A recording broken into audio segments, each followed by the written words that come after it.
Welcome to We Question and Learn. This is Tom Pies. We're celebrating our 15th year on the air. Today, very special guest, Penny Mechley-Porter. And Penny's a licensed professional counselor. And Penny, they try to have you come sooner to help me out, but unfortunately, but on a more serious note, Penny is here because she has a new endeavor and a new program. And I just felt that what you're doing is important for the community as well. So we'd like to frame all that. And welcome to the studio, first of all. Thank you, Tom. Glad to have you here. Thank you.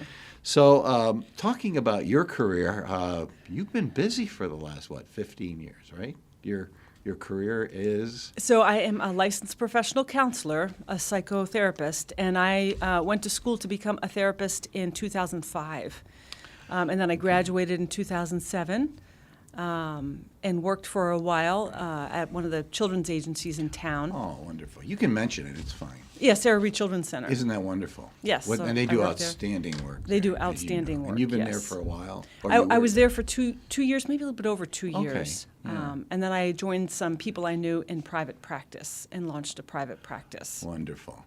And you're well-traveled. We were chatting before we went on the air, and you mentioned you were in... So I was in Mali, West Africa. I was Yeah. a Peace Corps volunteer in Mali. And how long did you do that? It was about 2.5 years. It was 1986 to 88. Yeah. I actually met my husband in Mali, which Yeah. is Oh. cool. Yep. That's amazing.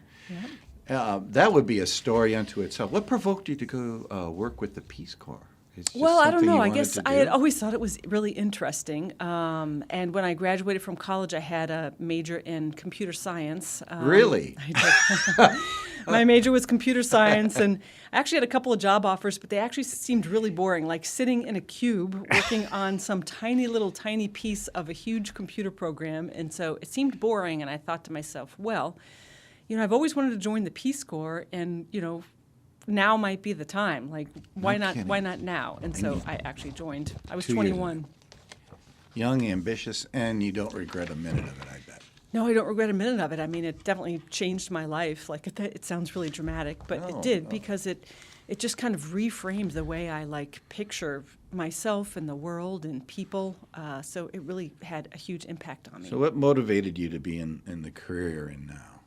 Was just the concept of helping people? Or? Helping people, yeah. And so in computers, I wanted to be able to help people, and I started to volunteer at different places. And I wanted to be able to help. I started to sense that I didn't want to just be in front of a computer anymore. I really wanted to be with people. And overall, I feel like I'm pretty good with people, so maybe that's a good direction for me. Yeah. So I was volunteering different places, but as soon as anybody knows that you're good with computers, they want to stick you in a corner and have you help them with their computers. So I decided I wanted to help people, and I was going to go back to school. And I thought about a couple different careers. I actually thought about becoming a midwife. No kidding. I did, That yes. fits in with your attitude of being caring for people. Yes, and I think I would have loved to be a midwife, but two things. One is that I didn't want to have that kind of a schedule. By then I had 3 kids, and I didn't want to miss all of their important events. But then another thing is I really do like talking with people. And as a midwife, of course, you develop a relationship with people, Sure. and you do talk with people. And it's important. Yeah. And it's very important, but I think choosing to become a therapist, it really was the right choice. So your for me. motivation is to help people, and now the reason we have you visit here, you're doing something new and different. I mean, I think it's new and different for Erie. Forgive me, because I didn't really see anything like this anywhere else. But you've opened up what you call a co-working space? Yes, it's a co-working space. So Erie already has one co-working space. It's does. called Radius Co-work. Okay, Yes. sure. We're familiar with that. They've been Yes. here. Yes, and Radius they do, Co-work, yeah. yes. And they're more for technology, though, aren't Yeah, they? therefore it's business, yeah. It's more of a straightforward co-working space. So basically, co-working spaces were created for people to, if they don't want to be working at home all the time or don't want to be working in a coffee shop. So freelancers or people who have their own companies.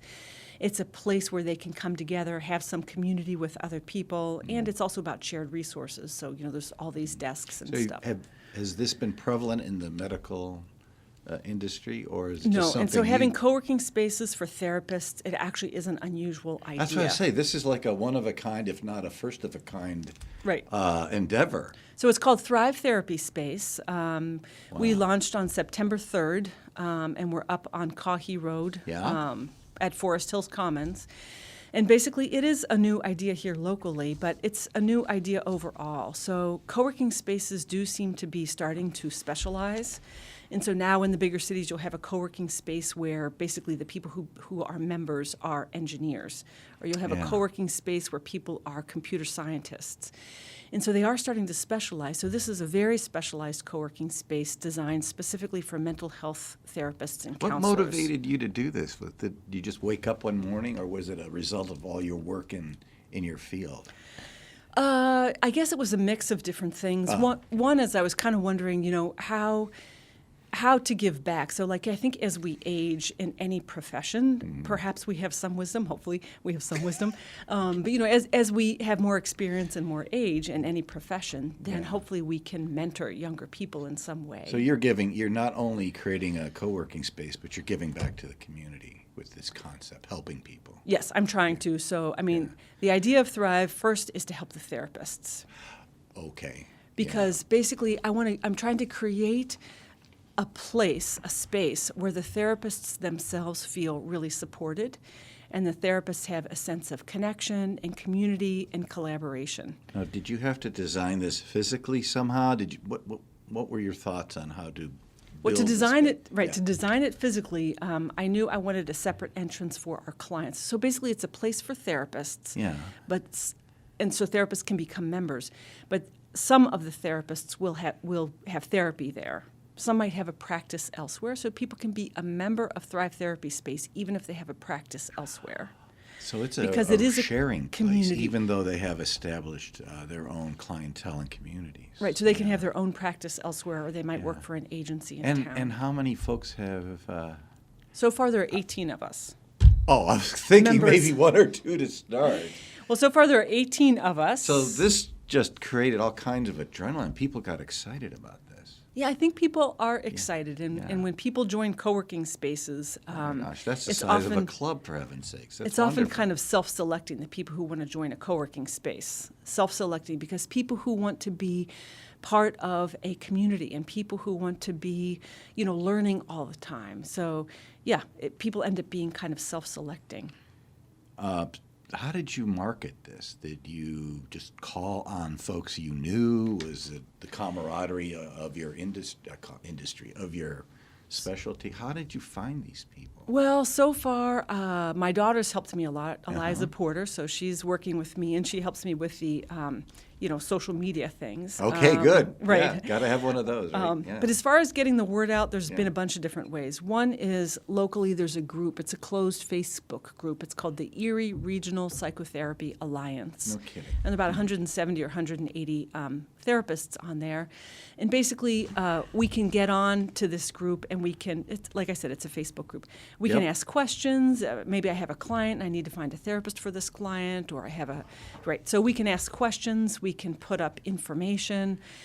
And so I have put information on there, inviting people to different events. So I had a bunch of different little events at Radius. Well, let me ask you, I didn't mean to interrupt you. When you said 170, these are people within driving distance? Yeah, people within driving distance of So Erie, these are probably all the local way down folks to that Meadville. participate with you, all the way down to Meadville. Yeah.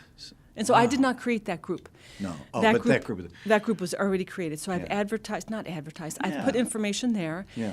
But also at one point I got on Psychology Today. So Psychology Today is a place where people can find a therapist. Well, I saw your resume on Psychology Today. Right. So you're a participant with that? Yes, so I'm a participant. So I pay basically to be on Psychology Today every month. But so one of the things I did to get the word out is I got on Psychology Today and emailed every single provider that I could find on there. And it took a that long right? time. Yeah, right. It took a long time to do because you can't actually get their email addresses. You have to get on and fill in 8 different fields for every single person. But so I've just Yeah. been trying to find a lot of different ways to get the word out about Thrive. And they reacted immediately, some enthusiastic, I think some people- reluctant. What was the story there? I think some people were enthusiastic from Okay. the beginning. And then some people, I think, maybe they're not enthusiastic or they haven't necessarily responded. So some people think it's a good idea, and others think it's a good idea, and they have wanted to join. But you got a huge. We have a good response. Yes, we have 18 people. And they are participants. They're Well, so 18 people, so they're part of our community. Yeah. And 6 of them so far are also having therapy there. Okay, And that's so good. Yeah. when people are part of our community, part of what is available is that we have we're setting up and we're starting to have regular lunch and learns. Oh, although yeah. they're not at lunchtime; they're in the evening. So we're Whenever, calling them Dive and Thrive. Dive and Thrive. Yes, and we're setting up regular continuing education opportunities so people can get discounted continuing education here locally. And then we're also setting up basically what we call case consultation and peer supervision so that we can come and talk about any cases we're struggling with. It always has to be confidential, but we can Right. talk about cases we're Yeah, struggling it's not with. like you have the files and names and No, no, no. addresses. You're No, talking no, no. about concepts and fulfilling needs exactly. and Yes. helping people out. What is the state of our community? Do we have enough service providers? Do we have enough folks that's like you? a good question, right? Is there a need just for folks to help folks? Which Yes, is what there you is do. there is a need locally for therapists. Really? Yes, there are not enough, and so there are also not enough psychiatrists in Erie. Okay. A lot of the psychiatrists have long waiting lists. There also are not enough therapists in private practice. So oftentimes, when a therapist has been in private practice for a while, 5 or 8 years, Yeah. by then they have a long waiting list of 2 or 3 months, and they're not even taking on very many new clients. In the meantime, these are folks in need, and they have an immediate problem. There's an issue of some sort, right? Right, so they have an immediate problem, and Yeah. somebody can call me up, and I can say, "Oh yeah, well I can get you in 2 or 3 months." But so then I end up referring to other providers. Oh, okay. So you have a system to Yeah, do this. there's a system, and so Okay. actually, many of us therapists get probably at least a third of our referrals from other providers. But Is that right? there are not enough providers in Erie, and so part of what I'm hoping for with Thrive is that we will help facilitate people getting into private practice. So maybe somebody works at an agency in town, or Yeah. somebody works at the VA, or somebody works someplace in town, and maybe they just want to have a little private practice on the side. So this allows them to expand their reach, and maybe they can fulfill one of their own missions, and that is to help someone other than in their work environment. Yes. That's right. Because So they're working 40 hours a week, busy as all get out. well, let's say you work at one of the children's centers in town. And you see Oh, kids all the time. yeah. It might be nice to see like adults on a Saturday morning. Yeah, It might just exactly. I don't know, be really nice. Yeah. But so the way Thrive is helping with that is that for people to start a private practice, it's hard to afford the lease and the electric and all that stuff. Absolutely. So now you're an incubator, so to speak. You're Yeah. like the folks that do the science and technology incubators, but So you do it in a for- way. in a- We're incubating therapists in their ability to launch a private practice. Now, the type of therapist that finds this interesting, are they retired, close to retirement? Are they just everyday folks who just want to provide additional services to the community? I think they're people who are, yes, interested in providing additional services. Maybe they want a different set of clientele than they have at their main job. Well, that would be good because they could exercise some skill sets they don't get to use every day. For sure, if you see kids Yeah. all day, but then on the weekend you're seeing couples, it really could be interesting. Oh, I'm sure it's, and plus you're creating a wonderful service for the community. Now, how do the people find you? Is it by referral again? Forgive me for not understanding. Well, so the therapists find me because I've been getting the word out on Psychology Okay. Today and in this closed Facebook you had your own little group and- marketing campaign going. Yeah, our right? own little right, and this is something I've never done before. I've And your never been daughter into helped you marketing. out. Yes. So she's an expert at the social media concept. Yes, she is, and where she's not an expert, she figures things out. That's So good. she made our website, and she's never been a website person, and so she Oh, really? figured things out. Yes. Okay. Yes. So you're creating a bigger picture. You're creating a new community. You're Yes. So this you're is helping people get psychiatrists, medical folks get together with you in this environment. Right. So it's essentially a community for the therapists, but then part of what we're doing with our lunch and learns, which we're calling Dive and Thrive. Yeah, Dive and Thrive. Part of what we're that's doing clever, yeah. is we're having different professionals come in. So I'd like to have, there's a child psychiatrist here in town, and I'm talking with her about having her come in. Yeah. So we do want other professionals to come in and talk with us for an hour, and that can be pretty informal. But yes, we all want to keep learning. And so I want Thrive to be about helping the therapists to keep learning and to keep growing, and then also to be as healthy as we can be. I mean, like emotionally healthy and mentally healthy, right? Because the healthier we are as therapists, the healthier is the therapy let's go that into we that. provide. I think people find this interesting because you see some bad things on television. You see people making jokes that are not appropriate. Right. There's some Right. television shows that they push it to the limit, but that's not what you're all about. And you help each other out because you all have the same feeling and the empathy for the patients. Yes, and we I do. didn't mean to put those words in your mouth, but We do. We try to help each other out. So there were I don't know how many therapists founded the Erie Regional Psychotherapy Alliance, that closed Facebook group. I think it was 3 or 4. And Oh, okay. they did a huge service for the community by founding that, because now we can get support from other therapists, and we can have questions answered for other therapists, and we can band together when we need to address things together. And so, yeah, creating community is really an important thing. And the way our society is structured these days, there's less community than there used to be, right? Because people used to get community from church. Most people went to church. Yeah. People used to get community by being at the same job for many, many years, right? People used to get more community even in their neighborhoods. People spent more time together in neighborhoods. And so really in the country overall, there is less community than there used to be. And so that's partly the benefit of co-working spaces, is that co-working spaces, part of what they provide is community, and community is more important now because we're getting less of it. we're talking with Penny Mechley-Porter, licensed professional counselor, founder of the Thrive Therapy Space on Onkahi Road. And you have a website, right? Yeah, thrivetherapyspace.com. And on there is everything about you? Is it a work in progress here? Or? It's still a work in progress. Yeah, but Yeah. it looks pretty good, thanks Yeah, to okay. my daughter, who keeps figuring things out. So it actually looks really good. So we have some photos on there of we had a grand opening celebration. Yeah? But yeah, we have what our rates are for our membership rate. So it's a membership This is the organization. membership for the doctors and the participants. So the only participants, so there are no doctors who are No, okay, these participants. are- It's really the therapists, Right, yes. okay, The that's therapists good. and All counselors, yes.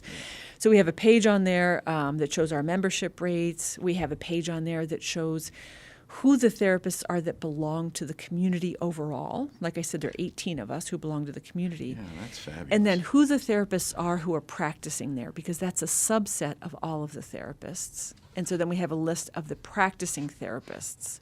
So partly because we want people to be able to come to our website, so other providers, so doctors can come to our website, or like Mill Creek There you Community go. Hospital, they can come to our website. And then they can see who are our practicing providers there, and then they can refer to us. Maybe this is a little fresh, but have organizations responded to you in some way yet? Or has anyone commented in any way yet? Yes, a lot of people are happy to know about our list of providers. And so there's a doctor's office in our building, and we got word from them. Oh, yeah? We got word from them through one of their patients, is married to one of our members. And so they sent word through their patient that they need a list of our therapists, because they're trying to refer their people to therapists all the time, and they can't always find good therapists. And Which so, goes back to the need that you mentioned, that there's a shortage of private practice therapists. yes, there is. How do you encourage young people to go into this field? I'm sure you would, obviously. It's a good field to be in. I think it's a good field, and I would encourage young people, but I would also encourage people who are, a little bit older, because I think it's a field where if you go into it when you're 22, so basically you need a master's degree to be in this field, either a master's in social work or a master's in counseling.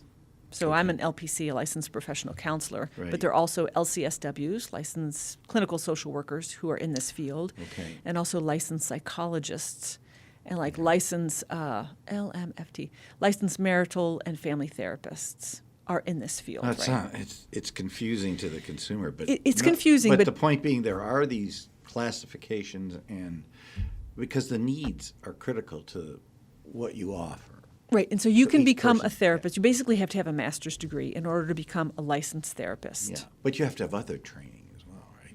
Well, you get your master's degree, and part of that training is experiential. Oh, that's huge, yeah. Yes, and so you have to have experience with, during your degree, and then after you get your master's degree, you have to have 2 years of supervision, which is where you have an experienced therapist who talks to you for 2 hours a week about your Okay, clients. so it's not like you're in their office, but you consult with them, they with you Yes, weekly. weekly. Yeah, you have to have 2 hours of supervision per week Yeah. for 2 years, basically, and before you can become licensed. And so I would encourage young people when they're 22 to get their master's degree, but I would even more so, I would encourage people when they're 30 years old or 35, because I think in this field, it really is good if you have more life experience and you want to be able to find a balance. Like in this field, it can be hard to maintain a balance because, we end up giving a lot to our clients, and we are very obviously concerned with our clients. And so being able to maintain our own sense of emotional health is really important, and I find that might be easier to do when we get a little bit older than it is when we're younger. And I'm going to tell a tale out of school. You seem not reluctant to do this, but it was a growing experience for you, would you say? For me to start Creating? this business, yes, it's been a huge growing experience for me to be able to start a business. So it's definitely pushed me in directions where I have been inexperienced and where in the past I would have been uncomfortable. I'm still uncomfortable, yes. And so, yeah, it's been a huge growth Well, experience. join the club. You get butterflies sitting at this round table sometimes. And Right. don't feel. Right. But you got help from people. I think the chamber sort of celebrated your opening. I've did gotten they? so much help, yes. So the Yeah? chamber came. I joined the Okay. chamber, a little while back, and they Uh-huh. came to help celebrate the opening. And Oh, so, great. they brought their ribbon, their beautiful ribbon, and then those They big. warned you about cutting the ribbon, didn't they? They had brought those big, heavy 3-foot scissors and had to teach me how to use those. So they have been very helpful, and I'm really glad to be Yeah. a part of the chamber. Wonderful. But the other people who've helped, so basically the Gannon SBDC, so that's the Oh, Gannon Small absolutely. Business Development Center. They're So- wonderful So people. they have been wonderful. I took their class probably a year and a half ago. Oh, yeah? Yeah, you have to take that 2.5-hour class before Is you can use a their good services. investment Yeah. of your time. It's a great investment. Suggest people do. And then a particular guy, Jacob, at the SBDC, he's been Yep. so helpful. Yeah. And then we also use the Beehive. The Beehive is that collection, the collaboration between the local universities. That's right. That's relatively new, and you got involved with. We got that. involved with the Beehive, and then Alex, in particular, at the Beehive, he helped Yeah. us create our logo. And so Eliza and I, my Oh. daughter and I, and Alex worked together on this logo, and we love our logo. And thank you to Alex at the Beehive. That's good. Yeah. And then the other thing I did is I went through the Co-Starters 9-week program. So Co-Starters it's basically a curriculum that helps people learn how to start a business. And so here Yes. in Erie, Beth Zimmer at the Innovation Yes, Collaborative, yes. she brought it to town. And I think she's an unsung hero because she works behind the scenes and she does so much for businesses and the small business ecosystem here locally. But so this Co-Starters curriculum is here in town, and so they have these 9-week sessions, and they have 2 people teaching the class for each 9-week session. They're often entrepreneurs. And then for each class, we learn a little bit more about starting a business, whether it's the legal aspects of starting a business or the bookkeeping aspects, the financial aspects of starting a business. And for each session, they also have a local small business owner come in to talk about what they did right, and they often talk about what they did wrong. So you have 2 curriculum going here. You have your outreach based on your skill sets and how you are kind to the community and in helping people. But you learned all about it could have been a McDonald's or a donut shop, but you still Yeah. had to learn all the basic business I had to learn the functions. basic business function, and that class was so helpful. And it's great to hear about Beehive Co-Starter and, of course, the Gannon SBDC and the Chamber. So no one left you out there by yourself, basically. to No, a and another degree. thing Yeah. I've realized is that, when you email people or you call people up to ask for help, Yeah. I don't know, they pretty much say yes. Yeah. And so that's been really amazing. I've asked people to look at my numbers because that was the hardest part for me, is coming up with all these numbers. I just felt like I was making numbers up. Like I couldn't even fathom whether they were actual good solid like being numbers. on Shark Tank, right? Only Well, yeah, or like I'm just making up numbers. Like how do I don't know know. how much Yeah. the electricity will cost per month or whatever? Yeah. So I really had to have people look at the numbers because I felt so insecure about my numbers. I just had to have them kind of validated by people, or and then they could give me feedback about it. So I mean, I called up a number of people and said, "Hey, will you look at my numbers?" And they said, "Yes." Well, you're an expert at what you do. You're a professional at what you do. Sometimes doing the legwork is not as much fun. There were some parts of the legwork that weren't as much fun. So the part that I really wanted to do was I wanted to decorate the space because I really enjoy that. But I wouldn't let myself decorate or spend time at thrift stores because I like to go thrifting. Well, that's right. Nothing wrong with that. I wouldn't Seems let to be myself- the hobby of the year Right. lately. Yeah. I wouldn't let myself do that until we did the things that were more difficult, like getting the numbers together and getting the contract for members together. And since you understand people, I think designing a correct environment, that was important to you. That was For important, your- yes. For the doctors, or for For the your therapists. therapist, your fellow professionals, and the patients that come in. So that was a little bit of a stress, right? Is there some theory behind that, or A theory behind it, basically you want a place that feels calm and warm and welcoming. which is not easy? And so I think people keep giving us feedback. And when they come in and they're like, oh, this is really calm. Oh, this feels really welcoming. So apparently we've done it. You've done the right thing. Yeah. But that is really important because you want people to walk in. You don't want it to feel sterile. You don't want it to feel like a doctor's office or a hospital. You want it to feel like a place where they can relax and where they feel like they can belong. And a good working space for your fellow counselors. Yeah, we want a good working space for the fellow Yeah. counselors. Yes. In the last couple of minutes, now that you've done the hard part, you've opened the doors, you're active, right? We're active, yes. Yes. We have therapists there. We're, yesterday we were going to be pretty crowded, and we have to get the therapists into their slots, Oh. into all the right slots, because Yeah. so that they don't. Interfere Anyway, with so you, yeah. so they don't interfere with each other. So has it been fun, really? I mean, if an Oh. entrepreneur asked you and they said, should I do this? Was it fun? Is it a good thing? It's definitely been fun. It has felt fun and creative, and it has felt very exciting. And in between all of that, it has felt absolutely overwhelming and stressful. And so as somebody who, I've always been a good sleeper my whole entire life, Uh-oh, right? But, yeah. there have been times it's been difficult to sleep, or I've woke up in the middle of the night. Oh, yeah. But no regrets. no, absolutely no regrets. And your partners are all in with you on this. They're happy about this. Yeah, and I've gotten so much support, right? So then the members in a co-working space, it's more like a cooperative than it is like just a business with one business owner, because you really want to always be getting feedback from the members because you're really creating the space for the members. And so yes, I'm always trying to get feedback from the therapist members about what do they need and what would help them. And it also sounds like you're filling a niche that's very critical in this community. I think so. And so my hope is that Thrive becomes a safe space for therapists.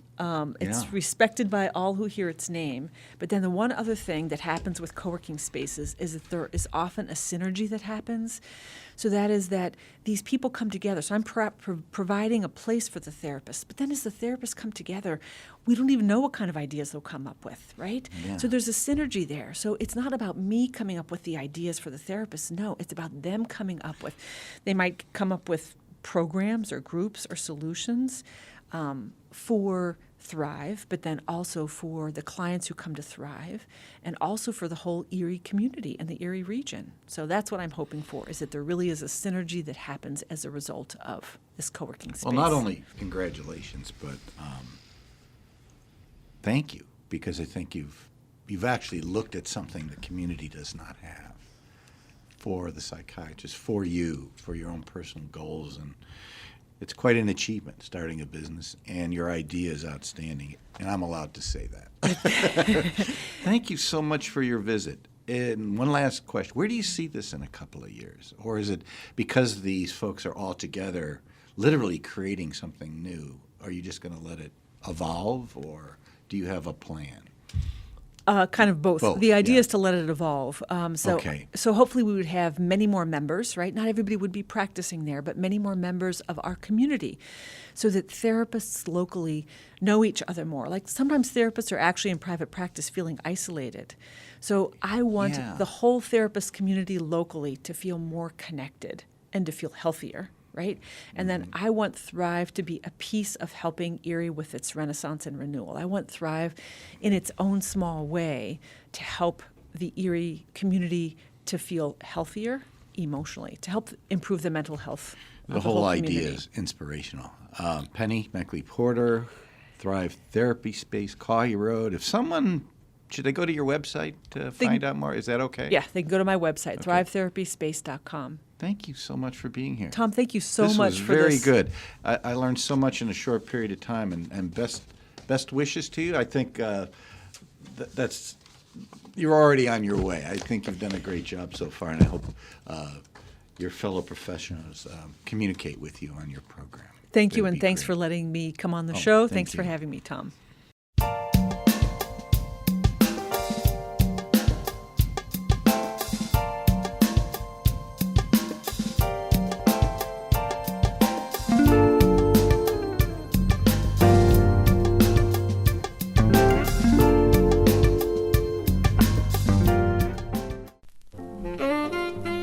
Music is in my blood. I'm Rob Hoff, host of Jazz Flight. I've been broadcasting on WQLN since the radio station signed on in 1973. What a journey it has been. To witness the evolution of jazz over the past 4 decades has been a privilege and a delight, and to share that with you has been a pleasure. If you've enjoyed listening to WQLN as much as I've enjoyed hosting, please show your support by becoming a sustaining member of the station. Just visit WQLN.org.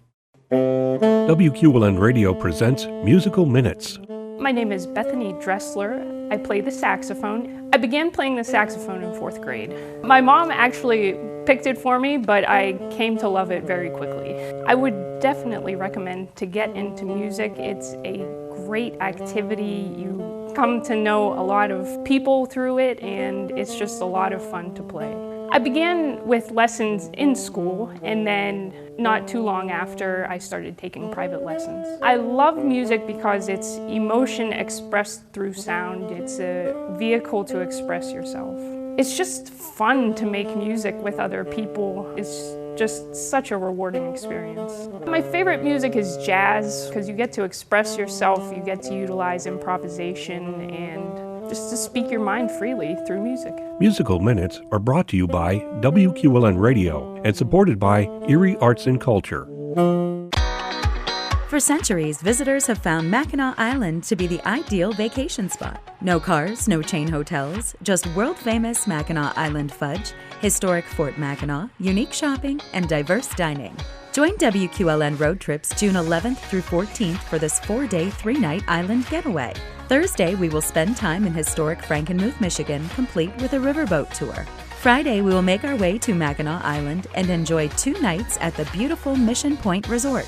Not to worry, we'll have just enough adventure planned, leaving you time to explore on your own. If you'd like to hop aboard this WQLN road trip, contact today at 814-217-6013 or visit WQLN.org. For over 40 years, the stories on Morning Edition have been your stories, your lives, your world. And the sound of Morning Edition, it's the sound of you. Listen to Morning Edition every day from NPR News.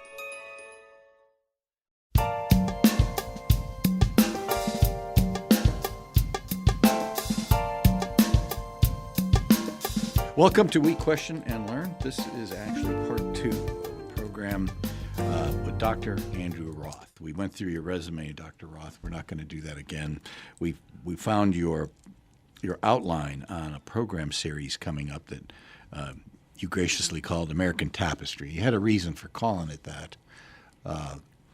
It was significant of a series where you paint a picture of American history from the 60s, And our I- generation, to today. Yeah. Today. Well, we're using the metaphor of a tapestry and the American story to describe the stories of America in some ways.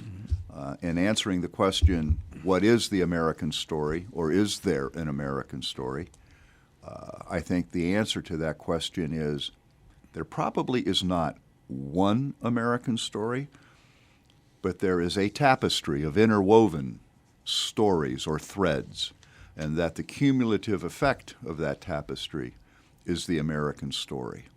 Some of those threads are more important than others, but all of them are required to hold the tapestry together, for lack of a more elegant phrase.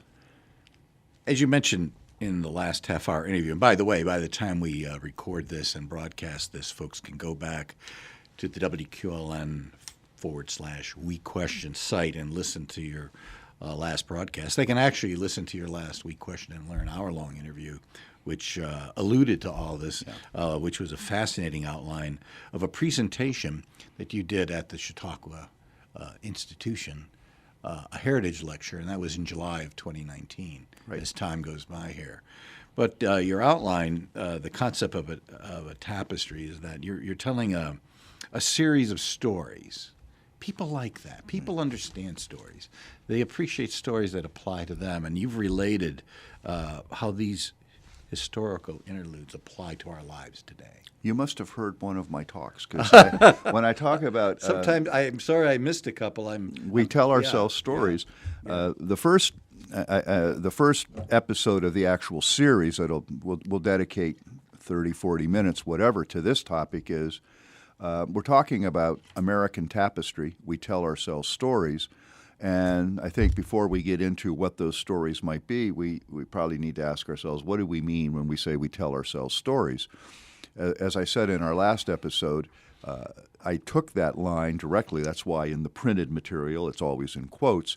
It's the first line of Joan Didion's The White Album. We tell ourselves stories.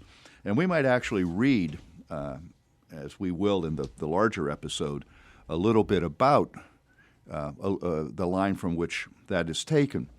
It's the very first paragraph of her book, The White Album, and which Didion says, "We tell ourselves stories in order to live. The princess is caged in the consulate. The man with candy will lead the children into the sea. The naked woman on the ledge outside the window on the 16th floor is a victim of," I want to quote her correctly, "is a victim of Accaday, or the naked woman is an exhibitionist, and it would be interesting to know which. We tell ourselves that it makes some difference whether the naked woman is about to commit a mortal sin, or is about to register a political protest, or is about to be, the Aristophanic view, snatched back to the human condition by the fireman in priest's clothing just visible in the window behind her, the one smiling at the telephoto lens. We look for the sermon in the suicide, for the social or moral lesson in the murder of 5. We interpret what we see, select the most workable of multiple choices. We live entirely by the imposition of narrative line upon disparate images, by the ideas with which we have learned to freeze the shifting phantasmagoria which is our actual experience." I think that's a wonderful paragraph, and she really gets at the innate human need to make sense of our experience, and we make sense of our experience by telling ourselves stories. And as you said a moment ago, the stories people love most are stories that are somehow about them, or maybe a little more generally, stories with which they can somehow identify. And we'll explore in that episode how the ability to tell stories may in fact be what defines us as humans. Evolutionary anthropologists have themselves, their thinking has developed over the years. We, at one point in time, thought we were the creature that made tools, but we discovered that chimps make tools and other animals make tools. So Homo habilis, the tool maker, doesn't define us. We thought of ourselves, we have language, but we discover that other creatures have language.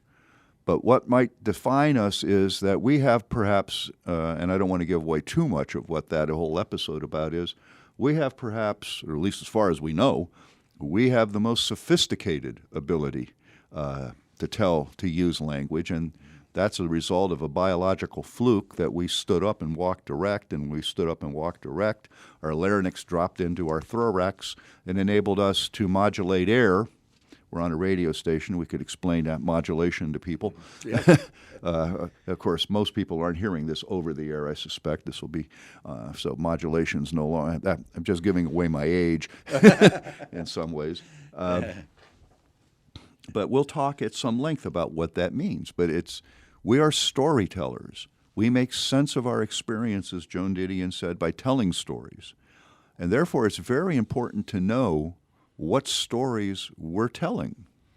And to the extent we can verify, and that's really a loaded statement, to the extent we can verify, which stories to trust. As we hear these stories, they all coalesce into American history itself. And you've managed to find a way to tie some of the more prevalent and more important episodes of American history. But what fascinates me, you seem to have an insight and a knowledge of some episodes that I remember as if they were yesterday, but could not really understand why they happened. You've mentioned a couple of, even some political campaigns, even some prevalent politicians that we all know. And boy, have we had some interesting stories as of late. But you managed to interweave into these stories your background and knowledge, and that's even in your preludes here, your introductions to what we're going to talk about. I've learned some different things. Can I ask a personal question? How did you get interested in American history itself? And then second of all, how are you able to delve into do you have a technique? Is it just study? Is it just your fascination? Or let me compliment you, your incredible memory. That's, thank you, Tom. I think it's fair enough to answer that question for our listeners. Sure. I mean, who am I? And if we're going to verify, well, you're telling the story. Validate. Yeah. Why should they pay any attention to me? And so, to the extent that the fancy word in academia is vita, what's my vita? What's my background? Well, I've got an interesting background for an academic, and some of my earliest colleagues might have found me to be an apostate. But my undergraduate degree, I graduated from John Carroll University, and I had, in effect, a double major in history and English literature. I'm a member of both Lambda Iota Tau, which is the National Honorary Society in Literature, and Phi Alpha Theta, the National Honorary Society in History. John Carroll's a Jesuit university, and I always say I was educated by Jesuits, and it's a tremendous institution, and I'm happy to give them a plug. But in the days when I went to John Carroll, I graduated, in the interest of full disclosure, I graduated in 1968. That'll come back when we talk more specifically about that year. Yeah. So it's a year I have some interest in.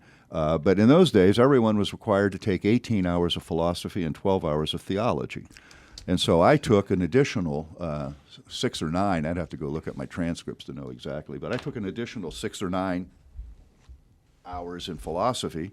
And I can't say that I triple majored. That would not be entirely accurate, but I came very close to having a triple major in history, English, and philosophy, and that was just by default, by the way in which the curriculum was structured in those days. I then began the pursuit of a PhD in English at Case Western Reserve University, and I got a master's degree. And then, because of the press of needing to earn an income, this, that, and the other thing, I never actually finished the PhD in English. I got a job as a faculty member at then Gannon College here in Erie, and began to work on the doctorate in English, and I was very interested in the history of 18th century literature, particularly in Britain, English. But I also, that led inexorably and naturally to my interest in American history and American literature. But an interesting thing happened to me. Back in the 70s, the academic market really was shriveling, but I simultaneously became very interested in media and American studies and media studies. Yeah. And so I did a lot of work, self-taught to a certain extent, and to a certain extent I have the challenge of the self-taught person, and the challenge of the self-taught person is they don't know what they don't know. An education if it provides you nothing at all, it provides you this, at least, for if you're paying attention. It provides you a taxonomy, a matrix in which to put what you know, and then you're aware of the empty cells, the things you need to learn. But perhaps if you're teaching yourself, you never really construct a taxonomy. But I got deep into media studies. I was really involved very closely in the founding of WERG, the Gannon radio station. That was way back when Dr. John Rao was the head of the English department. Myself and some students, Mike Geringer and Greg Seebach, immediately come to mind. Tom McSweeney followed very shortly because I moved to Mercyhurst. And then at Mercyhurst, I taught English and media, interestingly enough, and I founded the Mercyhurst Communications Department. And I actually founded WMCE. And I was working on, in an act of youthful hubris, I was going to go to Carnegie Mellon and get a Master of Science in Mass Media.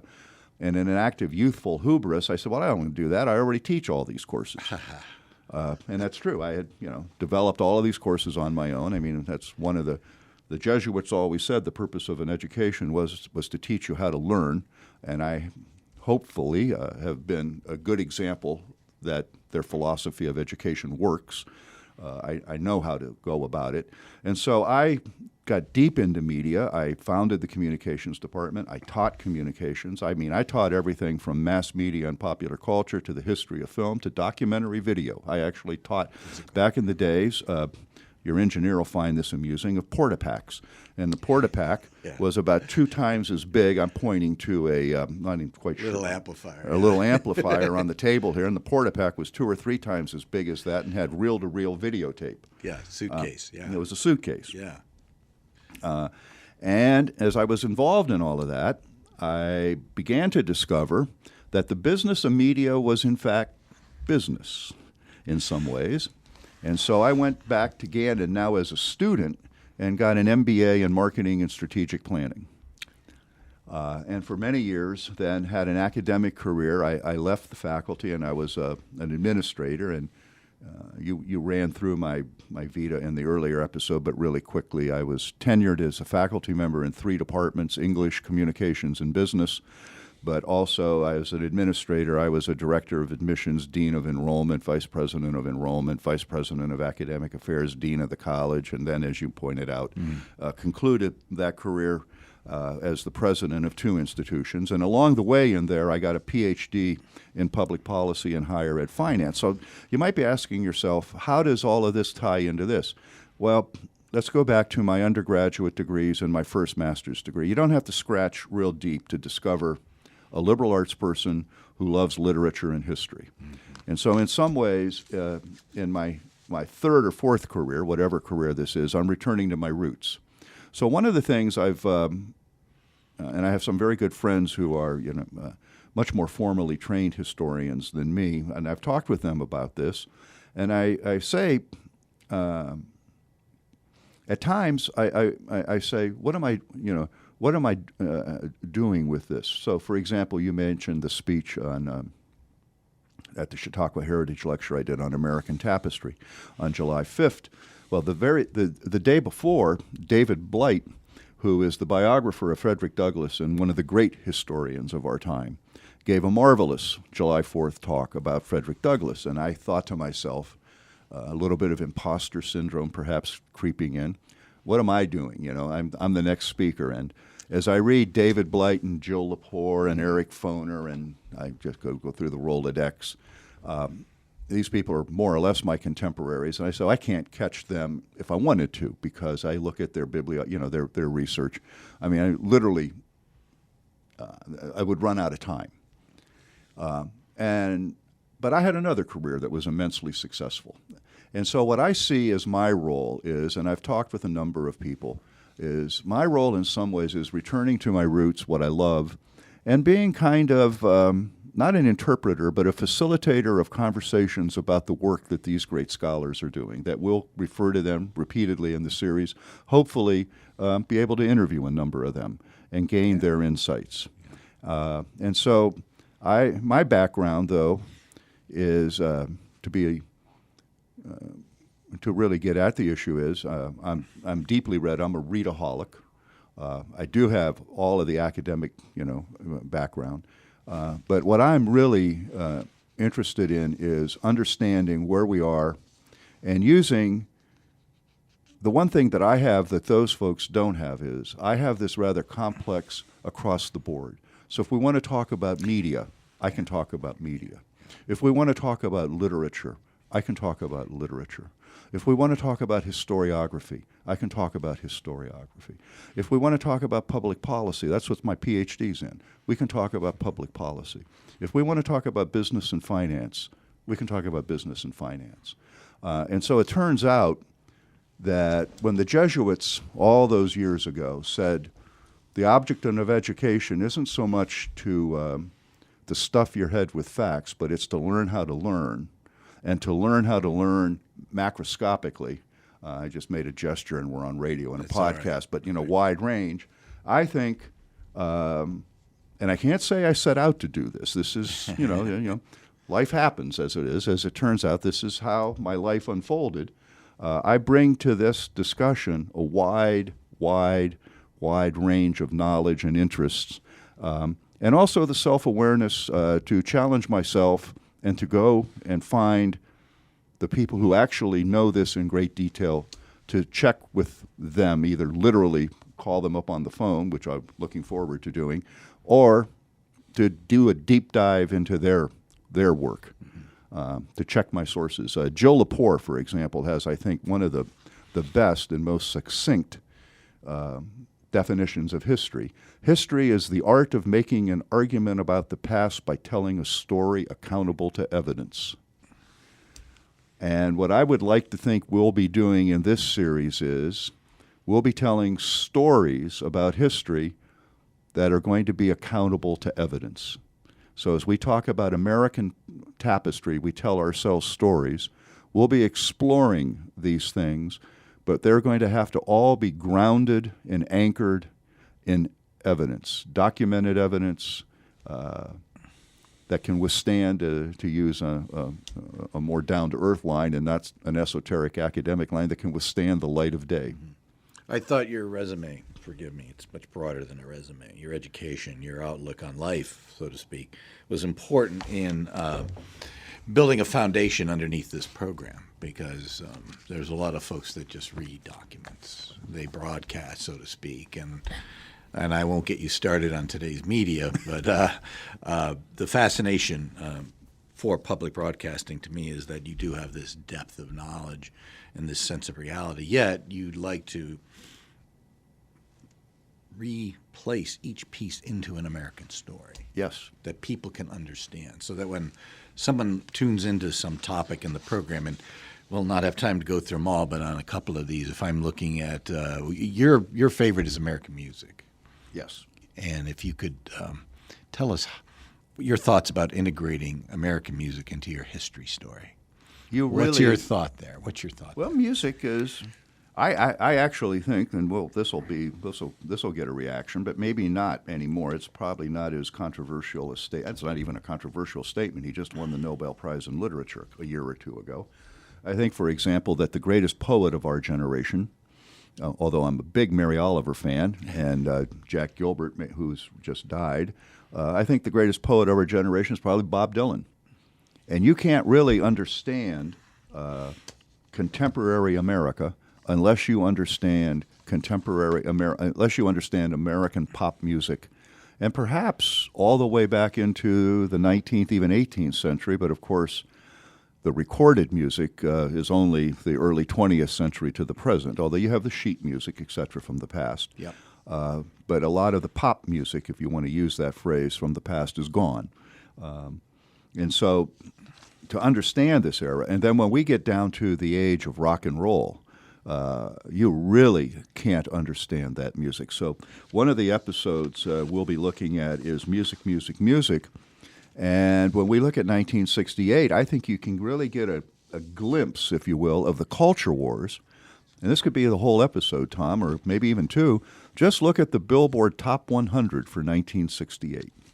And just by looking at the Billboard Top 100 for 1968, you get a flavor of the quote-unquote culture wars, because you have everything on the top 100, from the Mills Brothers, Herb Alpert and the Tijuana Brass, Burt Bacharach, to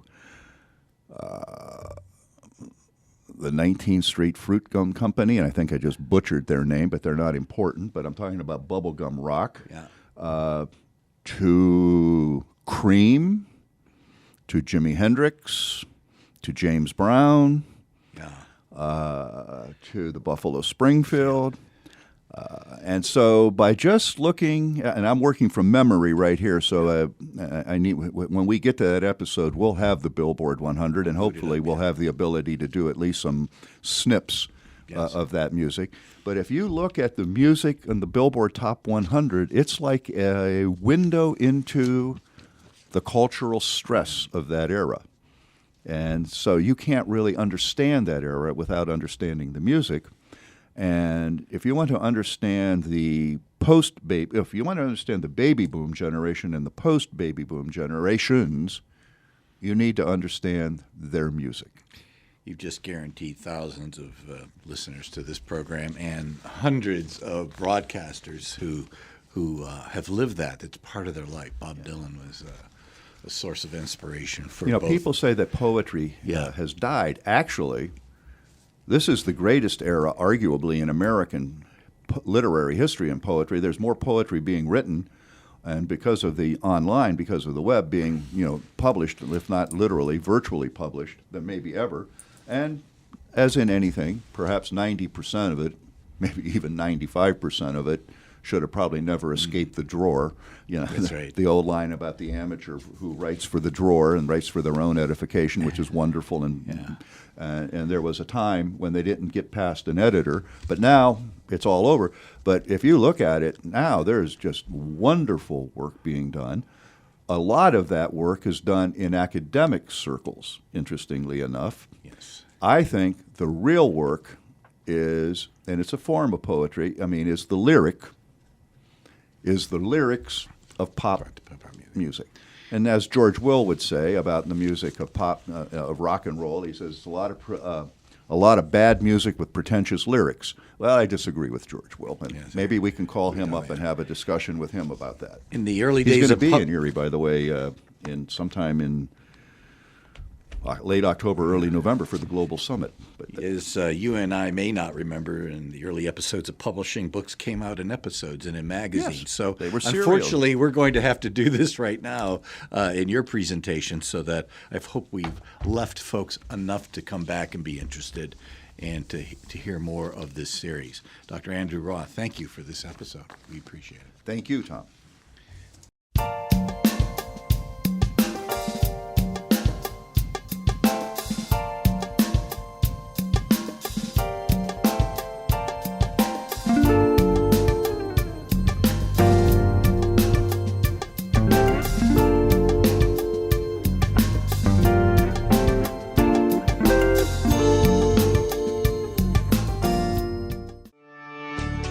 I'm Dr. Anthony Lazarowitz, and this is Climate Connections. Buying insurance is one way to protect something of value, such as a car or a home. And now, businesses in Cancun, Mexico have insured a coral reef. The coral reef actually reduces the risk of storm impact on the hotels and resorts in Cancun. Dave Jones is with the Nature Conservancy and is the former insurance commissioner of California. He says a healthy coral reef can reduce 97% of a wave's energy as it barrels toward land. So having a healthy coral reef makes a big difference in terms of whether the hurricane or storm is going to destroy your community or not. But a reef can also be damaged by a strong storm, which puts communities at greater risk in the future. So in the Mexican state of Quintana Roo, coastal property owners pay a fee that helps fund an insurance policy for the nearby reef and beaches. If a storm of a certain magnitude hits, the policy pays out. The money will be used by local residents trained to remove debris that could cause further damage, reattach coral pieces, and set up nurseries where corals can regrow.